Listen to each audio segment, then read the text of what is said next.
The roast chicken hadn't even cooled when my son, my flesh and blood, stood up, eyes narrowed like twin blades, and yelled, "You're old and useless." My fork froze midair. My wife dropped her glass. The silence that followed wasn't just awkward. It was a chasm, wide and bottomless. He was 27, tall, smart, handsome. Everything I had worked a lifetime to build into him. And now over dinner, he was tearing me down like I was some crumbling building that had outlived its use. I wiped my mouth slowly, then reached into my jacket pocket. "Is that so?" I asked, and I laid a check on the table, $500,000, his name on it, his face drained of color. It had started weeks before.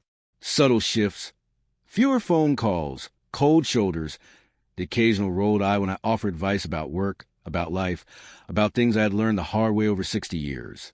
I had chalked it up to stress. Maybe he was overwhelmed, maybe tired. Young men often wear ego like armor. But tonight was different. It was supposed to be a celebration. He landed a big promotion, senior marketing director at one of the top firms in the city. I was proud, beyond proud. I remembered when he was just a boy with braces, knees always scraped from the park. He'd told me, "One day I'll be the boss, Dad." And now he was, or so he thought. I watched him across the table, his face twisted in anger, like I had wronged him just by existing.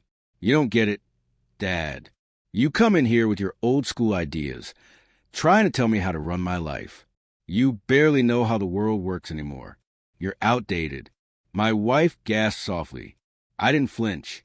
Instead, I said, "What exactly am I not getting, Ethan?" He threw his hands up. "Everything business isn't like it was in the 80s. You think because you ran your small company that you understand corporate strategy today. You don't. You're a dinosaur." I studied him. The irony was thick. That small company had employed 150 people. I'd sold it 3 years ago for a tidy $4.7 million. He never asked how I did it, never wanted to know. But I had watched, waited. I'd let him grow without interfering, even when he fumbled. That's what real parenting is. Quiet strength in the background, not loud pride in the front. But tonight was a reckoning. "I suppose," I said slowly, "you think you got that promotion on your own?" He blinked. "Of course I did." My wife looked at me confused. I leaned forward, fingers tapping the table gently. "Do you remember James Holland?" He frowned. "The VP, Ethan." But I opened the door. "You walked through it. That was the deal." He was quiet now, so I reached into my jacket pocket. "And this," I said, placing the check on the table, "this was going to be your reward. I had it drawn up yesterday. I was going to give it to you tonight for the down payment on your dream house, or to start your own company if you wanted, because I believe in you." The check sat there heavy with implication. $500,000, his name etched in perfect ink. "But now," I said quietly, "I'm not so sure." His eyes widened. "Dad, I didn't know." I nodded. "You didn't ask. You assumed. You let your success convince you." I had nothing left to offer. The room felt smaller, like it was closing in on him. "You think age makes someone useless?" I asked. "Let me tell you something. Age teaches patience, wisdom, sacrifice.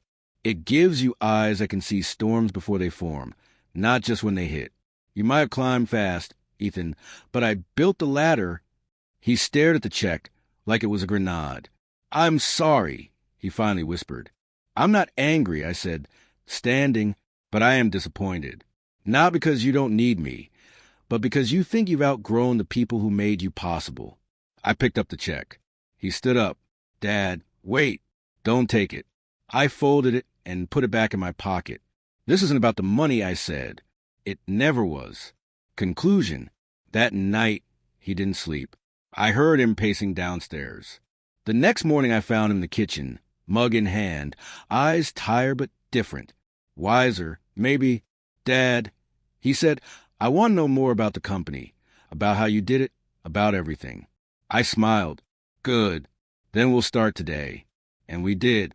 I never mentioned the check again, but 3 months later on his 28th birthday, I handed him an envelope.